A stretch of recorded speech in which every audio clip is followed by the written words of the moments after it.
Hey everyone, welcome back. Walk About, Talk About with Pete and Richard. And what is today? Other than for me, it was personally a very busy day for my Sunday, and I go back at it tomorrow. But of all the busyness today, and I mean everything, for being my Sunday, out of all that, during one of my breaks, I came across a video that reminded me of Isaiah 54. Me saying that, I would, go ahead and encourage you to read Isaiah 54. But for me, it has some meaning. And what triggered this was that for all my stuff going on, a video popped up from a podcast guy that I had been subscribed to for a very long time. What he pretty much does is he shows old world construction of anything. And what came across today for me was these two chaps, assuming somewhere in early Europe, in the 30s, pre-30s, turned a hunk of stone into a grinding wheel or honing wheel.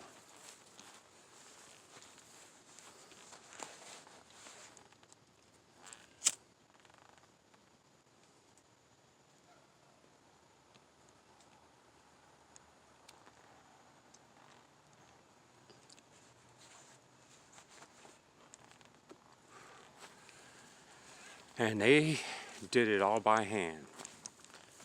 Brothers and sisters in construction. They didn't have no DeWalt electric jackhammers. They didn't have any electric anything. These guys had a bunch of hammers, different heads on them for their finishing, where they're getting at to the finishing of the honing stone. And that was it.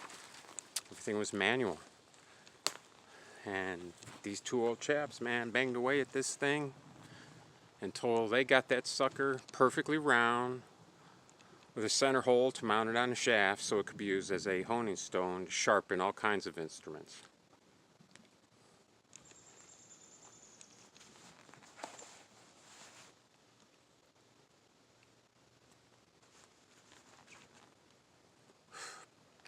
And what they compressed down into 20 minutes. I know for sure took those guys months. Maybe not months, but I'm going to say at least a week. So at least good 40 hours there, 30 hours there to take this hunk of stone, turn it into a honing wheel. And I'm going to say now, that stone, when they rolled it off the cart manually, I'm talking an old cart, that stone was at least 50 inches tall. And it was already kind of in a very, very, very rough state of being circular. I'm telling you, it was rough. And what these guys did manually is they took that and with a compass and a square and some chalk and a bunch of hammers. They marked it, they measured it in every direction. They hammered it until that thing slowly became a perfectly round, smooth, circular millstone. And at that finish, I'm going to say when it was finished, it was somewhere around 48 inches. Maybe a little bigger, but 48 inches, somewhere around there. And they knocked big chunks off of this thing. But You still ask, hey man, I just read that in Isaiah 54. Do not understand what that means. Well, of course, they get to the end, you might pick something else up there at the end of Isaiah 54. But the thing I noticed about these guys when they were banging on this hunk of stone in its very roughest form was the tone, the ring of the stone every time they hit it with a hammer. And as this stone progressed from a big hunk, big round hunk, into a polished stone, the whole time I noticed the pitch of the ringing of the stone became clearer and clearer, higher and higher.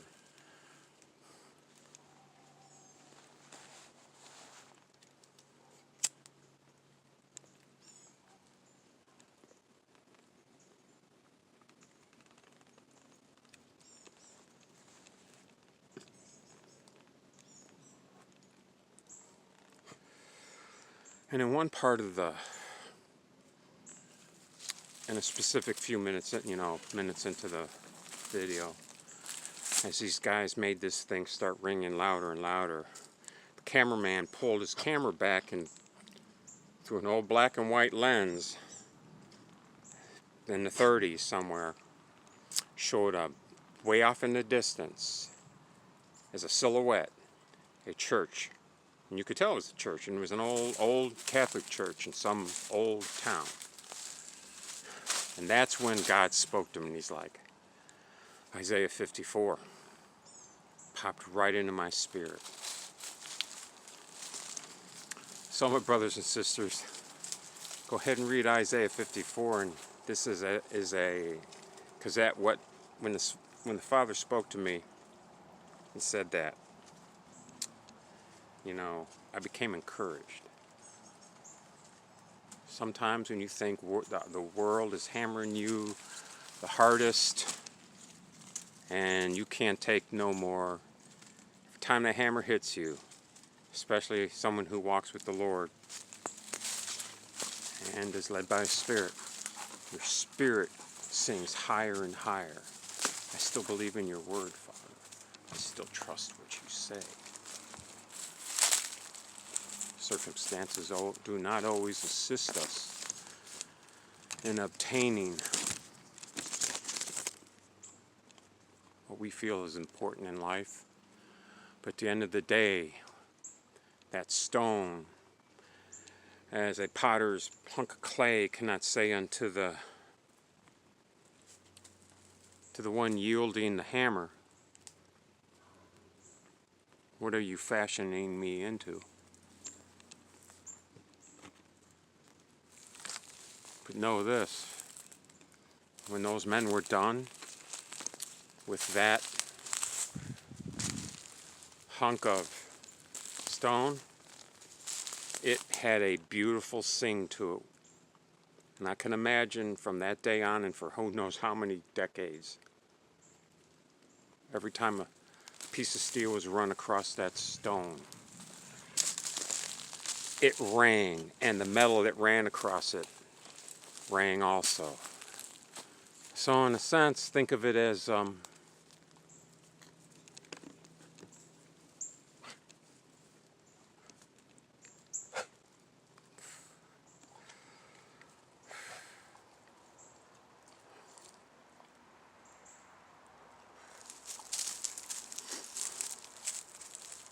just when you think, as that hunk of stone didn't know what it was going to be made into.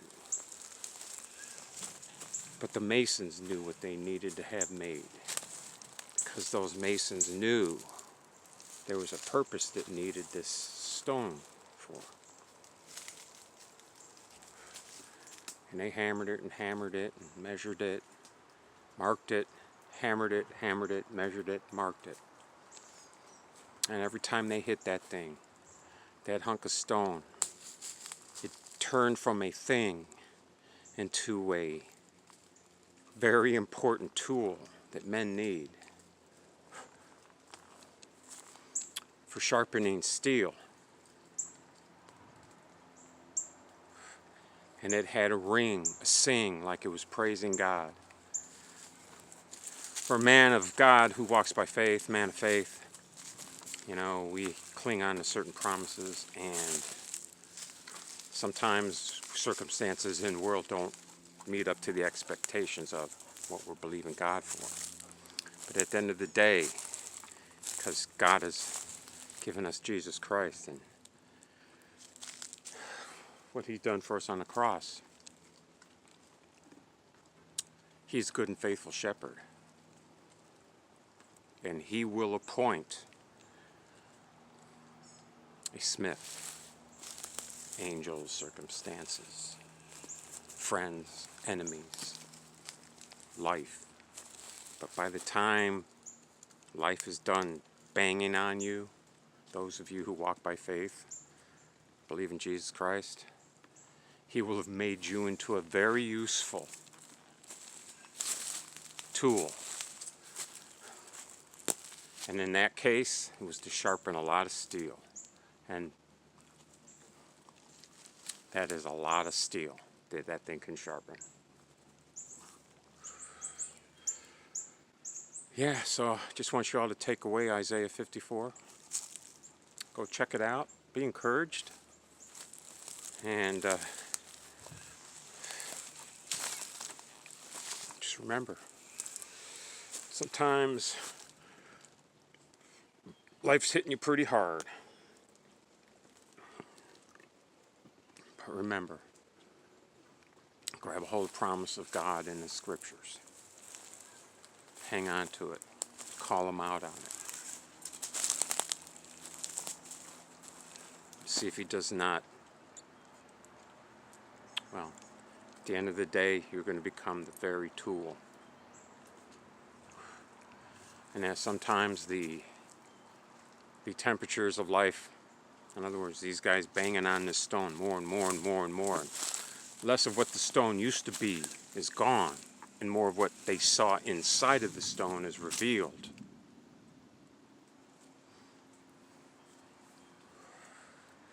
The stone sang out as though it was praising, and they didn't know why.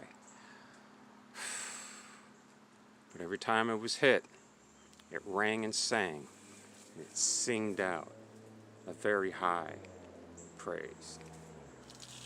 And those men banging on it with their hammers,